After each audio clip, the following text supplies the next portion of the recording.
ایک دن بیٹھ کے اللہ کی نعمتوں کو گنا کریں. یہ جسم، یہ زبان، یہ آنکھیں، وفیک عالم الاکبر. امیر المومنین کہتے ہیں تیرے وجود میں بڑی سے بڑی کائنات ہے. تو پہلی بصیرت بصیرت اخلاقی، دوسری بصیرت بصیرت دینی، تیسری بصیرت بصیرت سیاسی. الحمدللہ یہ بصیرت اہل بیت کے چاہنے والوں میں بہت زیادہ ہے. بصیرت سیاسی لمبا ٹاپک ہے. آپ مسلمانوں کے معاشرے کو دیکھیں گے، ان کے اندر سیاسی بصیرت نہیں. کیسے؟ مسلم معاشرے میں یہ کانسیپٹ ہی نہیں ہے کہ حاکم وقت کو عالم ہونا چاہیے. انہوں نے مولویوں کو محدود کر دیا مسجدوں تک، اور وہ کانسیپٹ تھوڑا بہت پاکستان میں بھی آیا ہم شیعوں کے اندر. وہ کام جو مولویوں کے تھے نہیں، ہم نے مولویوں کو دے دیے. ابا مر گئے، جنازہ پڑھانا ہے، مولوی صاحب کو فون کرو. نکاح کرنا ہے، مولوی صاحب کو بلاؤ. کس روایت میں، کس حدیث میں ہے کہ نکاح مولوی نے پڑھانا ہے یا جنازہ مولانا صاحب نے پڑھانا ہے؟ یہ ہر بندے پر لازم ہے کہ اسے جنازہ پڑھانا آنا چاہیے، کفن دینا آنا چاہیے. کہیں پہ مر گئے اور مولوی نہ ملا تو کیا کرو گے؟ بے کفن بے نماز اپنے مردے کو دفن کر دو گے. مرد اور عورت کسی ایسی جگہ پہ آپس میں ملے جہاں پہ کوئی مولوی نہیں تھا تو نکاح کیسے ہوگا ان کا؟ استحباب نکاح میں ہے کہ عورت خود اپنا نکاح پڑھے. پتہ نہیں لوگوں کو. یہ تو معاشرے کی جہالت ہے، وہ کسی کو اپنا وکیل بناتے ہیں. جس طرح آپ کا کوئی کیس ہو، آپ لڑنا نہیں جانتے، کیس میں نے خود لڑنا ہے نا، مدعی میں ہوں تو کیس میں نے لڑنا ہے، لیکن کیونکہ مجھے بولنا نہیں آتا لہٰذا میں نے کسی کو وکیل بنا دیا کہ آپ ہماری جگہ پر بولو. لیکن فقہ ہے اہل بیت و فقہ اسلام میں نکاح خود پڑھنا ہے، قبول و ایجاب. ایک بندہ دعوت دے رہا ہے، دوسرا بندہ قبول کرتا ہے. نکاح معاملہ ہے، عقد ہے، معاملہ ہے. عورت کہتی ہے اتنے پیسوں کے عوض، اتنے حق مہر کے عوض میں تمہارے نکاح میں آنا چاہتی ہوں.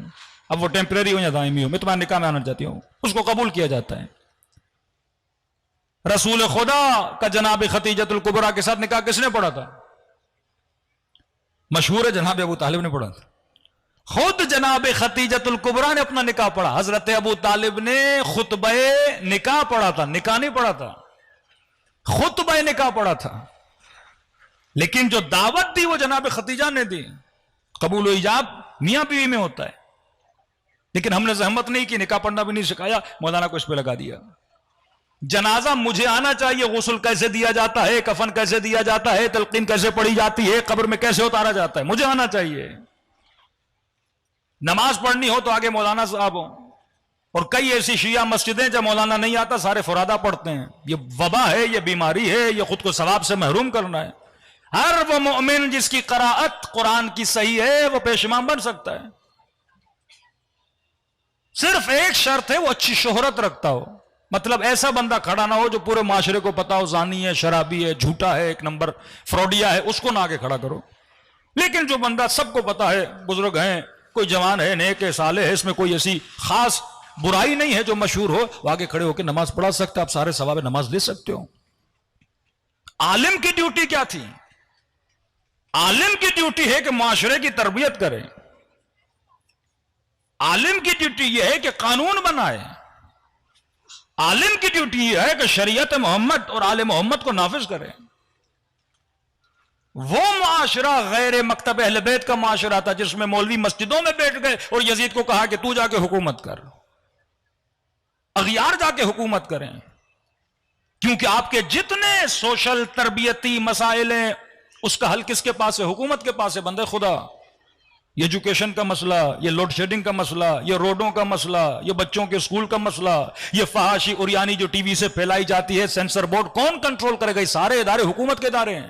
اب اگر حاکم فاسق ہوگا، حاکم عالم نہیں ہوگا، حاکم شریعت محمد کو جانتا نہیں ہوگا، حاکم کو حلال و حرام کی پرواہ نہیں ہوگی، تو اس کو کون سی پرواہ ہے؟ اس کو تو یہی پرواہ ہے کہ میں نے 4 سال نکالنے، 5 سال نکالنے ہیں. وہ تھوڑی عوام کو شعور دینی دے گا.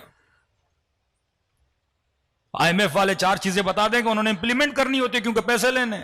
کئی ایسے قوانین پنجاب پہ پاس کرائے گئے جو وزیر اعلیٰ نے بولا میں نہیں کرتا، اوپر سے آیا ہم قرضہ نہیں دیتے، اس کو پاس کراؤ. کئی ایسے فیمنسٹ ٹائپ قوانین وہاں پہ پاس کرائے گئے پنجاب میں.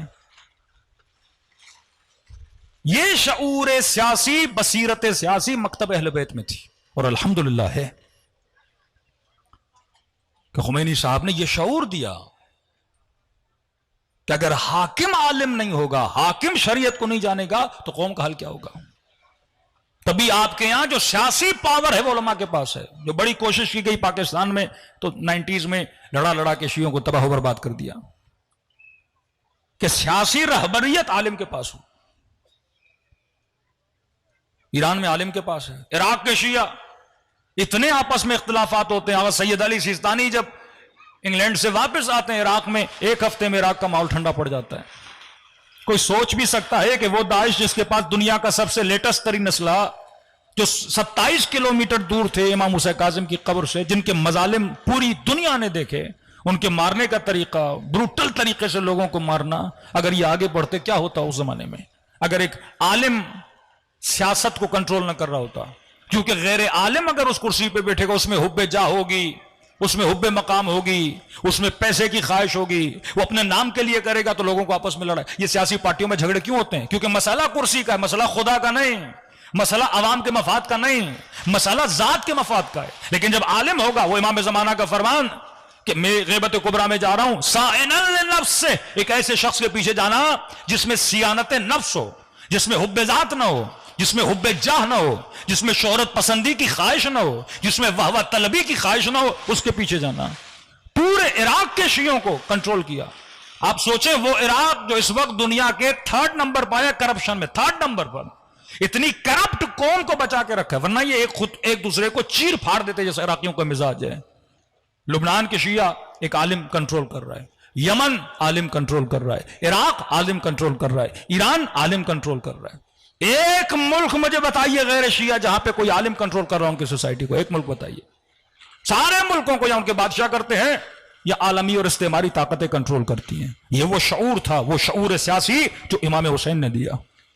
اپنے اصحاب کو کنٹرول کیا حسین ابن علی نے، چھٹے امام نے کنٹرول کیا اپنے اصحاب کو۔ یہ سمجھایا کہ جب کرسی مسند خالی ہو جائے، اس کرسی پہ فاسق کو نہ بٹھانا، فاجر کو نہ بٹھانا خوف خدا کے رکھنے والے کو جو شریعت کو جانتا ہو اور مکتب محمد اور آل محمد کو جانتا ہو۔ صلوات پڑھے محمد و آل محمد پر۔